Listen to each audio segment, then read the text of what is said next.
Hello, welcome to the Geek Minute. We got way too much news today, so first of all, I'm Emmett, and PlayStation 4 just got announced last night, and we got a whole bunch of news right now, so you better strap in and listen up. What does the PlayStation 4 do? Well, first of all, it's very good for developers. It's a very easy system to develop for, and we may not really care that much, but it's good for us because we won't get games that are inferior versions, like, you know, Skyrim had all the problems with the PlayStation 3 version, and hopefully people will just, you know, gravitate the PlayStation 4 more easily, and we'll get better games on that platform. All right, also, there's a whole bunch of streaming content coming for the PlayStation 4.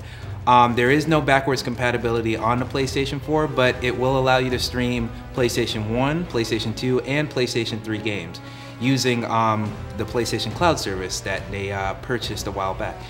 And there's a whole bunch of more streaming things. You can get any game online. You can pretty much, without even paying for it, you can try it for a little while, and you will just be able to play it till your heart's content, until you're satisfied, and then pay for it if you like it.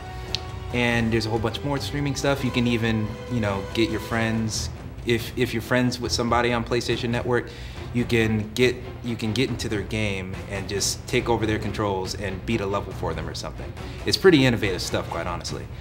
There's also a whole bunch of social networking features on the system. I'm not talking about just Twitter and Facebook and stuff.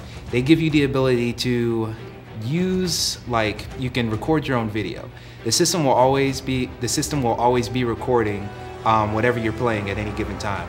If you hit the share button on the new controller, it will take the last 15 minutes of what you've been playing and allow you to share it to any social network you'd like to go to. And it's very innovative, it's very cool, and it's very neat. But they didn't only show the console. No, they showed a whole bunch of games as well. First of all, my favorite of the bunch, Infamous Second Son. Now, we don't really know too much about it, but from what the trailer shows us, it's a brand new character in a brand new city with some new, what seems like fire or energy-based powers, and it's gonna be great. If the story in this game is anything like Infamous 2, then it's gonna be another tearjerker and another great, amazing game. Deep Down is also another game that Capcom announced.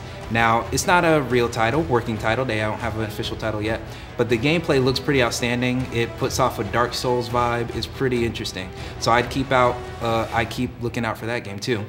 Also, everyone was surprised when Blizzard came out on stage and announced that Diablo 3 is gonna come to both PlayStation 3 and PlayStation 4.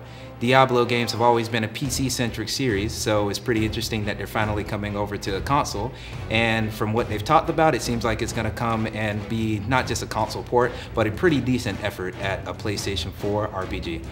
Drive Club was also announced. And the focus on Drive Club is not just about, you know, high-definition cars, high-definition graphics, and the actual racing experience.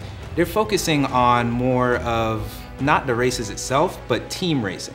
They want everything to be about completing challenges with your friends, being less competitive, more cooperative with the driving experience. So that one looks really cool. Also, Ubisoft showed off Watch Dogs. Watch Dogs looks really amazing. They didn't show the same demo from E3 either. They showed a brand new demo in the daytime rather than the nighttime, and the same cybernetic hacking gunplay and action that you saw in the previous demo was present here, and it still looks amazing. Can't wait for that one to come out. And last but not least, Destiny. Destiny is Bungie's new game. And Bungie, of course, are the people behind Halo. So it's pretty cool that Bungie is finally coming to PlayStation systems in the form of Destiny. And Destiny will be a very, you know, they're doing a lot of things with multiplayer with this one. This one's gonna be a really abstract multiplayer game, a shooter also, just like Halo, but it's gonna be real abstract. But the biggest part about this is that Bungie is coming to PlayStation, not just with this game, they're also bringing exclusive content to the PlayStation 3 and PlayStation 4 versions of Destiny. So it should be interesting to see how that relationship goes on. And so yeah, that's pretty much all there is for PlayStation news right now. There's a whole bunch more news. I mean, there's a couple things I didn't even get to, and this was a long episode of Geek Minute, I'm sure. So, you know, go online and look up all that stuff. And thank you for watching the Geek Minute this week. We will be back next week with something hopefully just as exciting. See you later.